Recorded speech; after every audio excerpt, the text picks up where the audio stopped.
भारत के विदेश मंत्रालय के द्वारा जो भी बयान दिया जाता है चाइना, रशिया और अमेरिका को लेकर या पाकिस्तान को लेकर, मैं अपने चैनल पर उसे आपको बताता हूं और वो इन्फॉर्मेशन मैं कोशिश करता हूं जितनी अच्छे से अच्छा मैं आपको समझा सकूं, मैं समझाने की कोशिश करता हूं। अगर कोई मेरे से गलती होती तो प्लीज़ उसे माफ़ कीजिएगा। बिजनेस स्टैंडर्ड न्यूज़ की तरफ से अभी 29 जनवरी को एक रिपोर्ट आई है जिसमें भारत का रक्षा अधिकरण राष्ट्रीय सुरक्षा द्वारा निर्देशित है। ये भारत के विदेश मंत्रालय द्वारा कहा गया है। ये क्या रिपोर्ट है और क्यों इसमें विदेश मंत्रालय ने बयान दिया है और इससे अमेरिका और रशिया का क्या लेना देना है, वो भी सब्जेक्ट पर हम टॉक करके देखते हैं।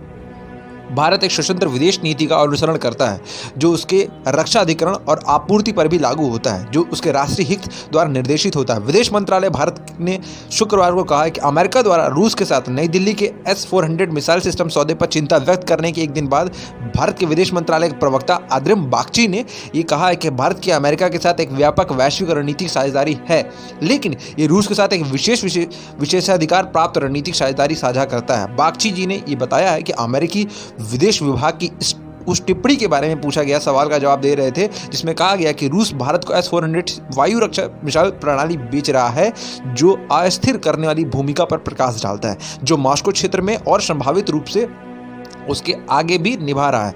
वाशिंगटन में गुरुवार को एक दैनिक प्रेस वार्ता के दौरान अमेरिकी विदेश विभाग के प्रवक्ता नेड प्राइस ने कहा है कि जब कास्टा प्रतिबंध की बात आती है तो भारत सरकार कास्टा प्रतिबंध के तहत इस विशेष लेन देन के प्रतिबंधों को जोखिम दिया है।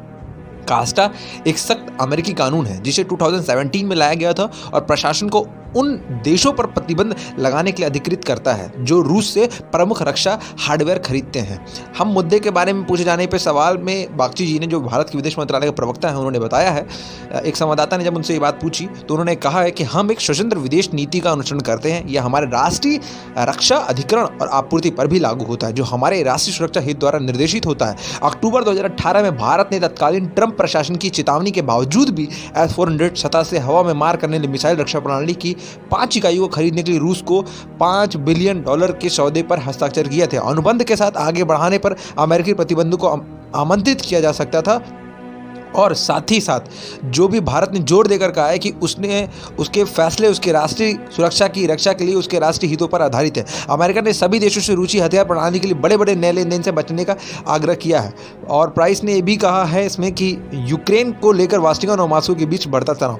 देखिए, मैं आपको एक चीज़ बता देता हूँ, ये भारत के विदेश मंत्रालय का यह बयान था जो कि मैं परफेक्टली आपको मैंने 2-4 वीडियो में जो भी भारत के विदेश मंत्रालय का बयान बताया है, मैंने एक ना एक न्यूज़ का सहारा लिया है और उसके बेस पे एनालिसिस करके मैंने आपको बताया है। लेकिन भारत के विदेश मंत्रालय जब भी कोई भी प्रेस ब्रीफिंग करता है या कॉन्फ्रेंस करता है या वीकली कॉन्फ्रेंस करता है तो उसमें पूरी दुनिया की नज़र होती है। मैंने आपसे हर वीडियो में बात बोली रही, और जब भी भारत के विदेश मंत्रालय वीकली कॉन्फ्रेंस होती है तो उस पर ऐसे पॉइंट को उठाया जाता है, इतने जनरेटिंग पॉइंट को उठाया जाता है जो कहीं ना कहीं इंडिया के लिए बहुत इंपॉर्टेंट होता है। अमेरिका में बोला गया है कि S-400 को खरीद कर कास्टा प्रतिबंध को तोड़कर भारत ने एक बहुत बड़ी चुनौती पाल ली है। भारत के विदेश मंत्रालय ने इस पर एकदम बिल्कुल स्पष्ट कर दिया कि हमारी रणनीति क्या है, हमारी फ्यूचरिस्टिक सोच क्या है, सब चीज़ स्पष्ट कर दिया। इस वीडियो पर आपका क्या मानना है हमें कमेंट करके ज़रूर बताइएगा। आई होप मैंने आपको अच्छे से समझाया। Thank you so much for your watching.